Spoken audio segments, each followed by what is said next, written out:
ആരോടും കാട്ടാതെ ബാക്കി വച്ചൊരുപാട് സ്നേഹമൻ ഹൃദയത്തിൽ ബാക്കിയില്ല.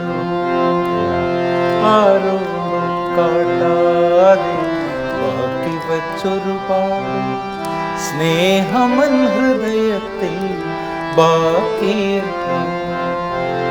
ആരോരാൾക്ക് പകർന്നു നൽകാൻ അറിയാതെന്നുള്ളിൽ ഒളിച്ചിരുന്നത് പ്രാണസഖി എന്നാത്മസഖി പ്രണയസഖി അനുരാഗസഖി. മലയാള സംഗീത ശാഖയ്ക്ക് എന്നും പകരം വയ്ക്കാനാകാത്ത പ്രതിഭകളെ ദൈവം സമ്മാനിച്ചിട്ടുണ്ട്. അത്തരത്തിൽ ഇന്ന് നമ്മോടൊപ്പം നമ്മുടെ സ്വന്തം ശ്രീ ഉമ്പായി. സോജ രാജകുമാരി സോജ സോജ മേ ബലിഹാരി സോജ രാജകുമാരി സോജ.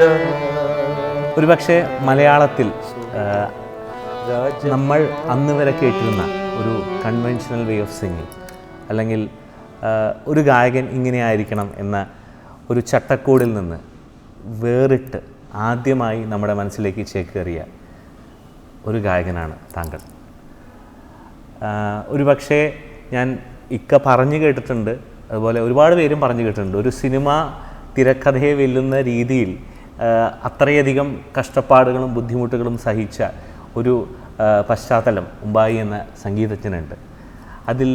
അതിൽ നിന്ന് ഗസൽ എന്ന ഈ മനോഹരമായ ഒരു സംഗീത ശാഖയെ പൂർണ്ണ മനസ്സോടെ സ്വീകരിക്കുമ്പോൾ ആ യാത്ര അതിൽ നിന്ന് നമുക്ക് തുടങ്ങാം.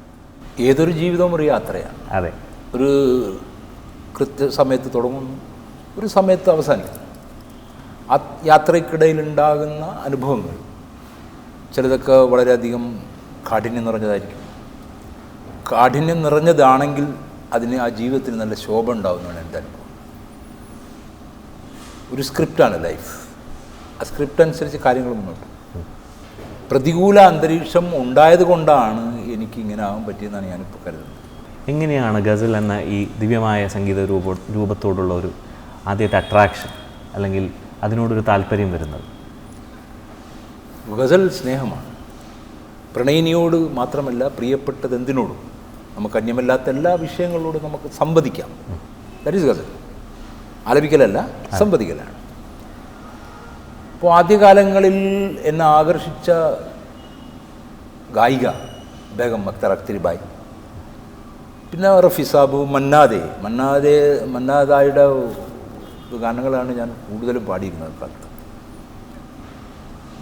പിന്നീട് അങ്ങോട്ട് ഗസലിലേക്ക് എൻ്റെ മനസ്സ് തിരിയുന്നത് മെഹദി ഹസൻ സാബിൻ്റെ ഗസൽസ് കേട്ടപ്പോഴാണ്. ഭാരതീയ സംഗീതം എന്ന് പറഞ്ഞാൽ ഭാരതീയ സംസ്കാരമാണെന്ന് ഞാൻ വിശ്വസിക്കുന്നു. അത് ഒട്ടനവധി പറഞ്ഞാൽ തീരാത്ത ഉദാഹരണങ്ങളും അനുഭവങ്ങളും നമ്മുടെ മുമ്പിലുണ്ട്. മഹാപണ്ഡിതന്മാരായിട്ടുള്ള സംഗീതജ്ഞന്മാരുടെ അനുഭവങ്ങളും അവരുടെ അഭിപ്രായങ്ങളും നമ്മൾ പിന്തുടരുന്നു, നമ്മൾ കേൾക്കുന്നു, അനുസരിക്കുന്നു. അപ്പം ഭാരതീയ സംഗീതത്തിൻ്റെ മഹത്വം ലോകത്തൊരു സംഗീതത്തിനുമില്ല എന്നുള്ളത് വളരെ വ്യക്തമാണ്. നമുക്കത് കാണാൻ പറ്റും. ഇപ്പോൾ ഉദാഹരണം പറഞ്ഞാൽ ഭജൻ,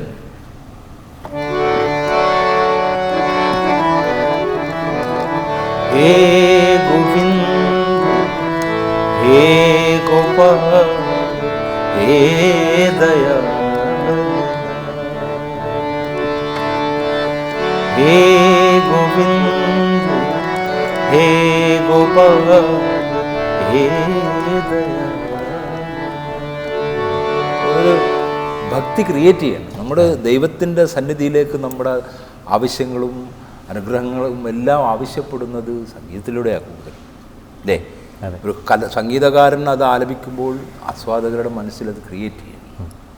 അതുപോലെ തന്നെ ഗസൽ ഭൂപാലി രാഗമാണ്. ദുനിയാ കിസി കെ പ്യാർ ജന്നത്ത് സേ കം നഹീ एक दिल रुबा है दिल में जो हूरों से कम नहीं, दुनिया किसी के ഈ ജീവിതത്തിൻ്റെ എല്ലാ വിഷയങ്ങളും വികാരങ്ങളും ഉൾക്കൊള്ളാൻ കഴിവുള്ള ഒരു ക്രിയേഷനാണ് നമ്മുടെ സംഗീതം. അങ്ങയുടെ സംഗീതത്തിൽ അങ്ങ് നേരത്തെ പറഞ്ഞ പോലെ ഏറ്റവും കൂടുതൽ സ്വാധീനം ചെലുത്തിയിട്ടുള്ള 2 പ്രതിഭകൾ, ഒന്ന് യശ്ചരനായ മന്നാടെ, മെഹദി ഹസൻ സാർ. തീർച്ചയായിട്ടും 2 വേറിട്ട വ്യക്തിപ്രഭാവങ്ങൾ. ഇവരുടെ സംഗീതം ഒരു ഗസൽ ഗായകനാക്കിയെടുക്കുന്നതിൽ എത്രത്തോളം മുമ്പായിക്ക് സ്വാധീനിച്ചു? അതിൽ സമൂഹത്തിൻ്റെ ഡിമാൻഡ് ഉണ്ട്. സമൂഹത്തിൽ ചില വിഷയങ്ങളുണ്ട്. ഇപ്പോൾ നമ്മുടെ ദേശത്തൊരു ഭാവൊക്കെ ഉണ്ടായിരുന്നു, അദ്ദേഹം സൗണ്ട് സിസ്റ്റത്തിൻ്റെ മട്ടാഞ്ചേരിയിൽ ഇങ്ങനെ ഈ കുറിക്കല്യാണം എന്ന് പറഞ്ഞൊരു പരിപാടിക്ക് ഈ സ്പീക്കർ വെച്ചിട്ട് റെക്കോർഡ് പ്ലേ ചെയ്യുക എന്നുള്ളൊരു നിത്യസംഭവം. എന്നെ സംബന്ധിച്ചിടത്തോളം ആ സ്പീക്കറിൻ്റെ അടിയിൽ പോയിരിക്കുക എന്നുള്ളതാണ് കുഞ്ഞു ചെറുപ്പകാലത്തുള്ള എൻ്റെ ആശ്വാസം. അപ്പം അവിടെയൊക്കെ മന്നടെ സാബിൻ്റെ, മെഹദി ഹസൻ സാബിൻ്റെ, ഗുലാം അലി സാബിൻ്റെ, ജഗസിംഗ് സാബിൻ്റെയൊക്കെ ഗസലുകൾ ഇങ്ങനെ പാടുന്നത് നമ്മൾ കേൾക്കുക. അപ്പോൾ ഒരു വ്യക്തത വരുത്തേണ്ട ഒരു കാര്യം, ഒരു ജനനം അതൊരു നിയോഗമാണെങ്കിൽ എവിടെ പോയാലും ആ നിയോഗത്തിലെത്തിയേ പറ്റും. അതാണ് എൻ്റെ ജീവിതത്തെക്കുറിച്ച് കാരണം ഞാൻ വന്ന വഴികൾ ഞാൻ തന്നെ ഭയപ്പെടുന്നവർ അസ്വസ്ഥനാകുന്ന വഴികളിലൂടെ വന്നത് എങ്ങനെ ഇവിടെ എത്തിയെന്നു. അപ്പം അതെല്ലാം ഞാൻ ദൈവം അമ്മയുടെ മുമ്പിൽ സമർപ്പിക്കുന്നു. ഞാനും എൻ്റെ കഠിന ശ്രമം അതിന് ആ പകലില്ലാതെ ഹാർമോണിയത്തുമ്മൽ സ്കെയിൽ ചെയ്യുക എന്നുള്ളതായിരുന്നു എൻ്റെ ജോലി. ടഫായിട്ടുള്ള സരിഗ ഗരി സരി സദാ സദാ ഗബദ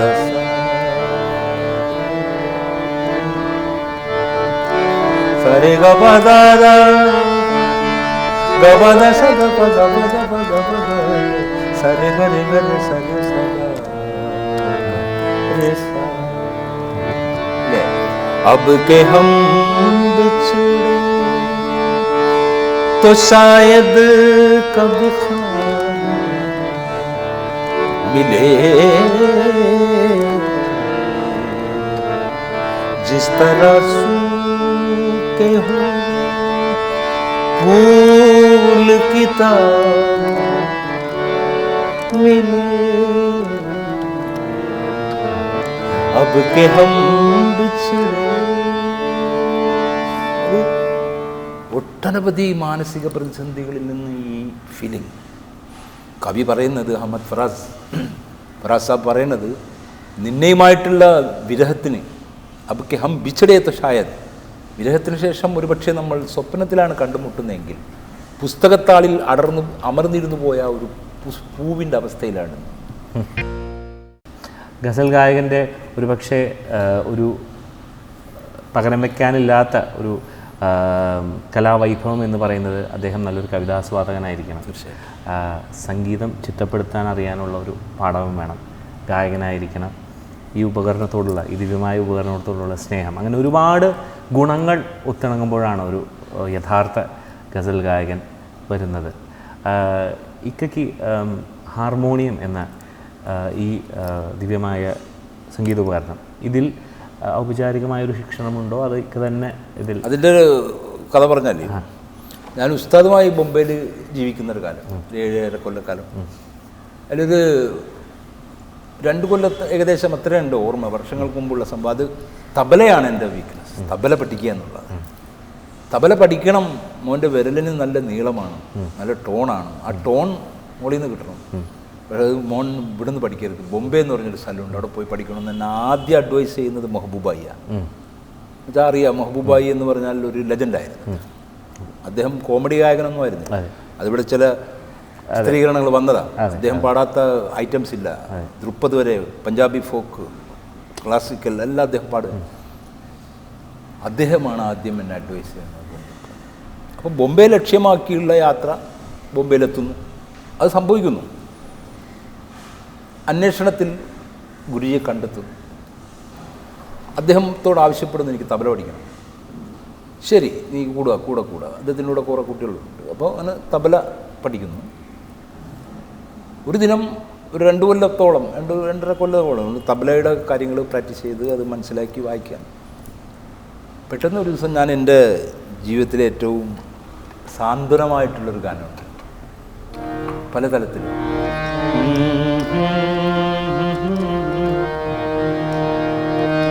आंसू भरी है ये जीवन की राह, कोई उनसे कह दे हमें भूल जा, आंसू भरी.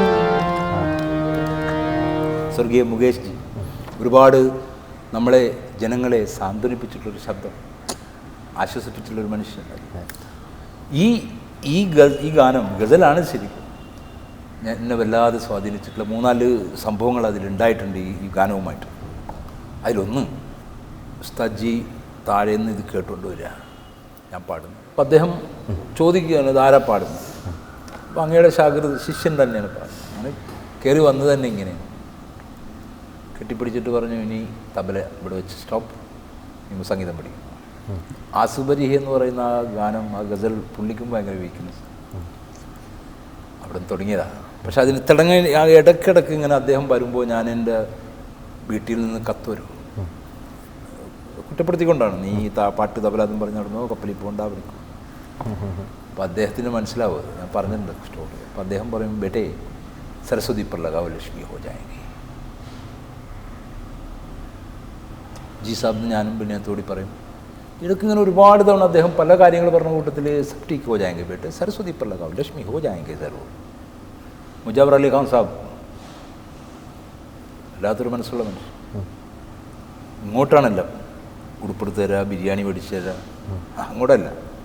അപ്പം ആ ബന്ധം മനസ്സിലായി കാണും. വർഷങ്ങൾക്ക് ശേഷം തിരിച്ച് നാട്ടിൽ വന്നു.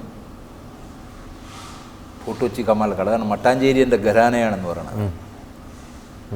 ശരി, പെട്ടെന്നാണ് എന്താണ് പറഞ്ഞത്, സരസ്വതി पर लगाओ ലക്ഷ്മി ഹോ ജാएंगे. അന്ന് ചാടി എഴുന്നേറ്റ് ഞാൻ എൻ്റെ ബന്ധങ്ങളെ വിളിച്ചു, എനിക്ക് ഹാർമോണിയം പഠിക്കാൻ കാശു.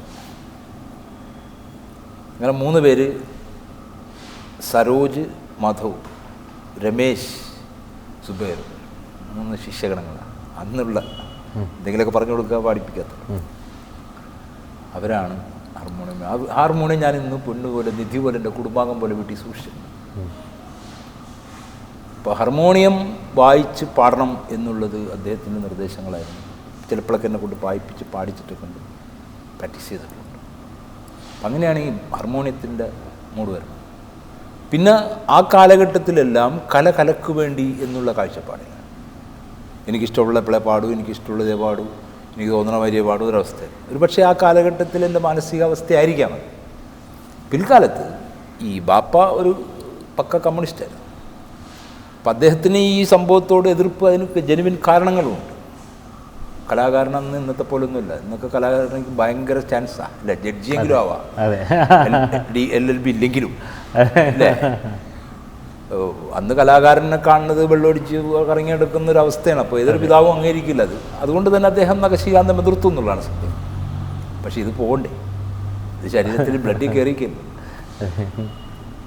അപ്പോൾ പിതാവിനോട് പറഞ്ഞു, ഞാൻ ഇങ്ങനെ സംഗീതമാണ് എൻ്റെ മാർഗം. രക്ഷയില്ല. അപ്പം അവിടെ ദേശാഭിമാനി വായിക്കുക എന്നുള്ളതാണൊരു ജോലി. അപ്പം അതിൽ സഖാവ് EMS, പൊളിറ്റീഷ്യനിലെ ഏറ്റവും ഞാൻ ഇന്നും അന്നും ആദരിക്കുന്ന, ബഹുമാനിക്കുന്ന ഒരു വ്യക്തിത്വമാണ് EMS നമ്പൂതിരിപ്പാട്. അദ്ദേഹം ഇടപെടാത്ത വിഷയങ്ങളുമില്ല. ഒരിക്കലും ഇടപെട്ടത് കലക്ക് വേണ്ടിയോ സമൂഹത്തിന് വേണ്ടിയോ എന്ന് ചോദിച്ചിട്ട്. ദേശാഭിമാനി വായനയിലൂടെ ഞാനും അതിൽ പങ്കാളിയായി.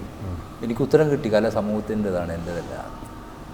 അതിനുശേഷം എൻ്റെ ആറ്റിറ്റ്യൂഡിൽ തന്നെ മാറ്റം വന്നു. കലയിൽ രാഗം നിറഞ്ഞൊരു സംഘടന തുടങ്ങി, കുട്ടികളെ പഠിപ്പിക്കുക. പിന്നെ അത് MM ഓർക്കസ്ട്ര ഒരു മഹബൂബായുടെ പേരിലായി. മഹബൂബായിയുടെ പേരിൽ പിന്നും അത് വളരെ ഭംഗിയായിട്ട് നടക്കുന്നു. ഒരുപാട് കുട്ടികൾ പാടുന്നു. അതൊരു ഇന്നും മനസ്സിൽ ഒരു ഖേദമാണ്. നമ്മുടെ ദേശത്ത് കുട്ടികൾക്ക് ഗൈഡൻസ് കിട്ടണം. എനിക്ക് കിട്ടാതിരുന്നത് ഇനിയുള്ള കുട്ടികൾക്ക് കിട്ടണം എന്നുള്ളത് അന്നത്തെ വേഡിങ്ങാണ്. എന്താ അത്? ഈ കൾച്ചർ അറിയണം.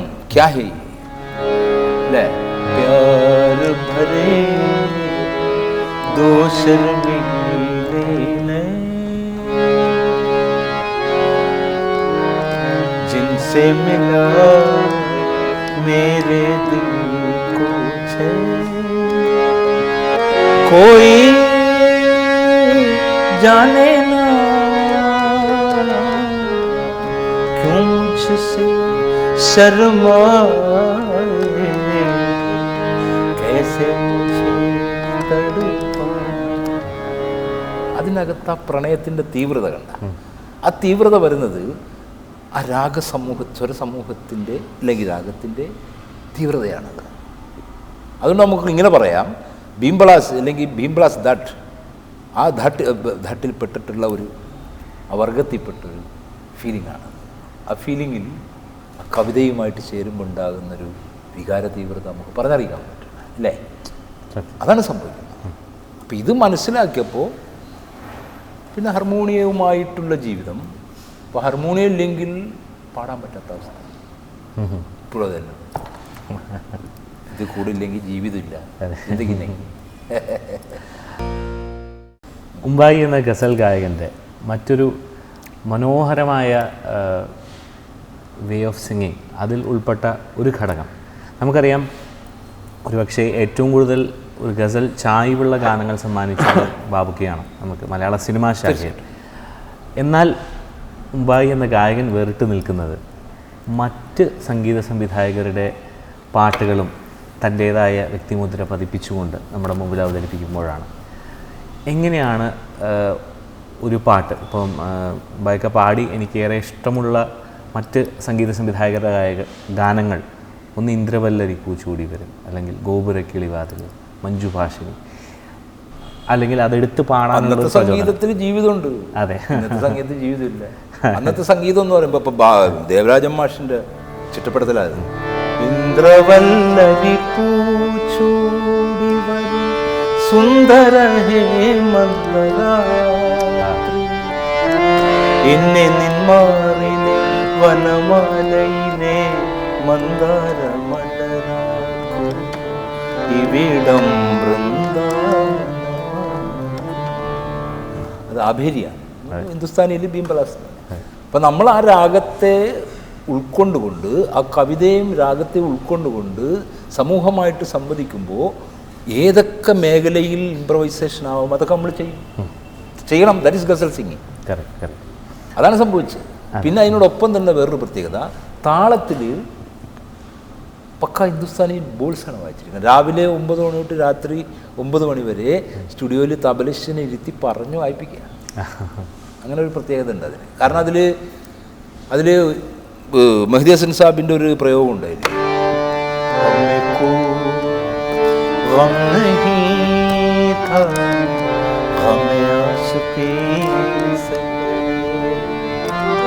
न थी दुश्मनी किसी से, न थी दुश्मनी किसी से, तेरी दोस्ती से पहले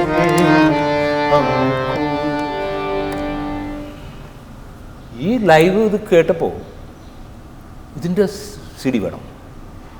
അപ്പം അദ്ദേഹം അതിൽ പറയുന്നു, ഈ ഫിലിം കാ ഗാന ഹേ ഇസ്കോ മേ ഗസൽ കാ റംഗ് ദൂംഗാ എന്ന് വേദിയിൽ ആലപിക്കുമ്പോൾ അദ്ദേഹം അത് പറഞ്ഞപ്പോൾ ഇപ്പം സിനിമയിലെ ഗാനങ്ങൾക്ക് ഇങ്ങനെ റംഗ് ദേ സക്താ ഹേ എന്നൊരു തോന്നൽ. അതിൻ്റെ ഒരു ശ്രമമാണ് പഴയ മലയാള സിനിമ സ്റ്റൈലിലേക്ക് ഒരു ശ്രമം നടത്തിയത്. അത് നെഞ്ചിടിപ്പായിരുന്നു. കാരണം ഉത്തരവാദിത്വം സമൂഹത്തോടുണ്ടല്ലോ. സമൂഹം മനസ്സിൽ കാത്തു സൂക്ഷിക്കുന്ന സൃഷ്ടികളാണ്. അതിന് പോറലേറ്റ എന്നെ റോഡിൽ വെച്ചടിക്കും, അടിക്കണം, അതിനകത്ത് കളിക്കാനുള്ള കാര്യമല്ലോ. ആ ഉത്തരവാദിത്വ ബോധത്തോടുകൂടിയാണ് ചെയ്തിരിക്കണം.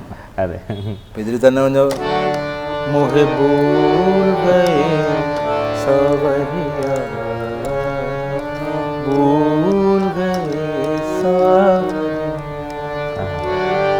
आवन कह गए अजहुन आए, आवन कह अजहुन आए, तीर न मोरे खबरिया, मोह भूल गए सावरिया,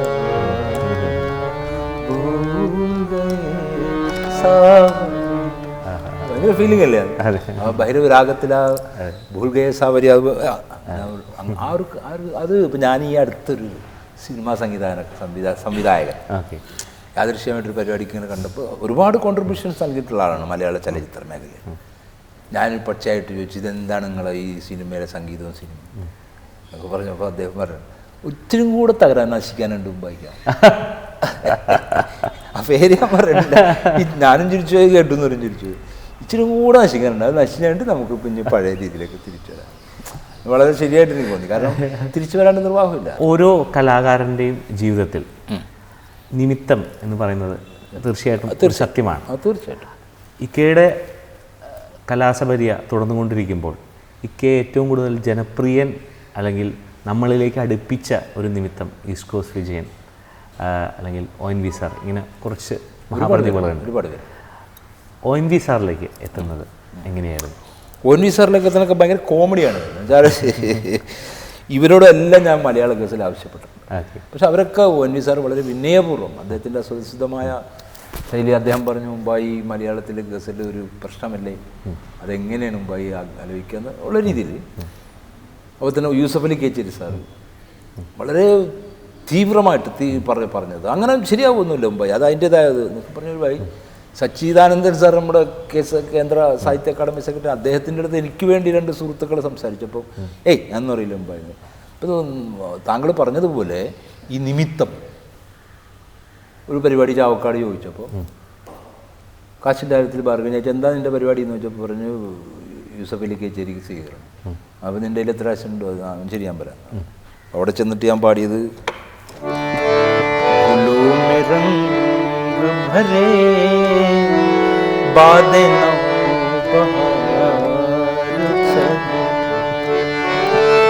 चले भिया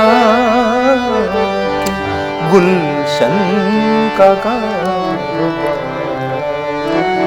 चले गुलो हरे बादे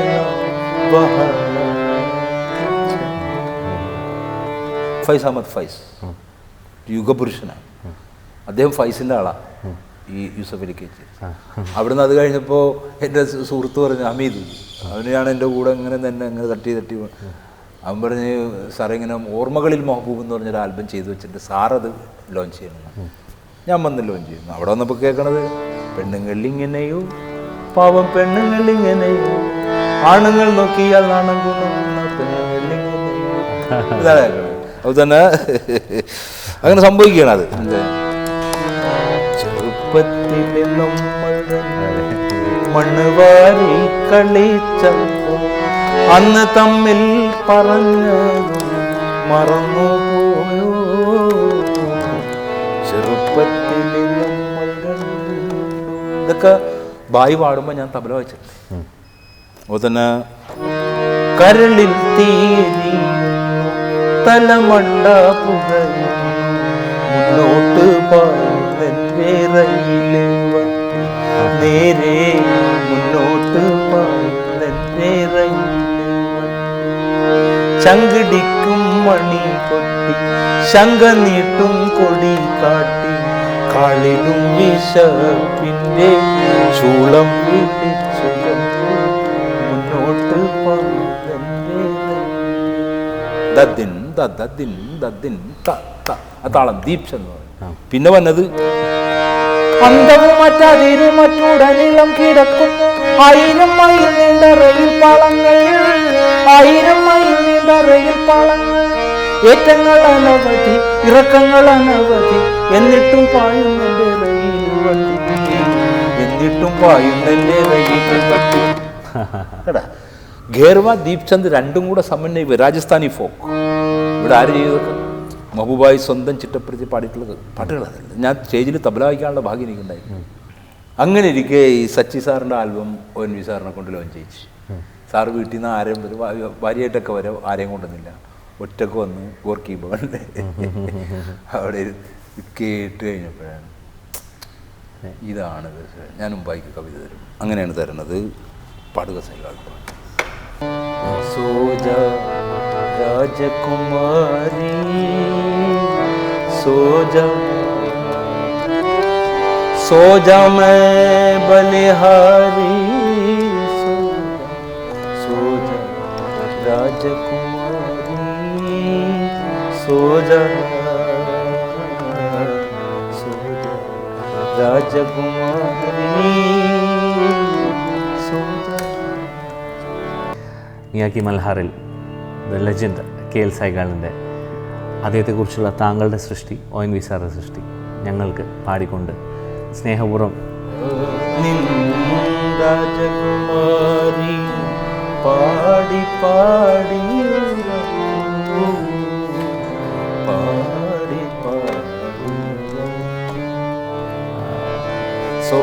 സ്വപ്നനഗരിയിലെ പുഷ്പശയ്യയിൽ നിന്ന മുഗ്ധ സൗന്ദര്യത്തെ ഉണർത്തരുതേ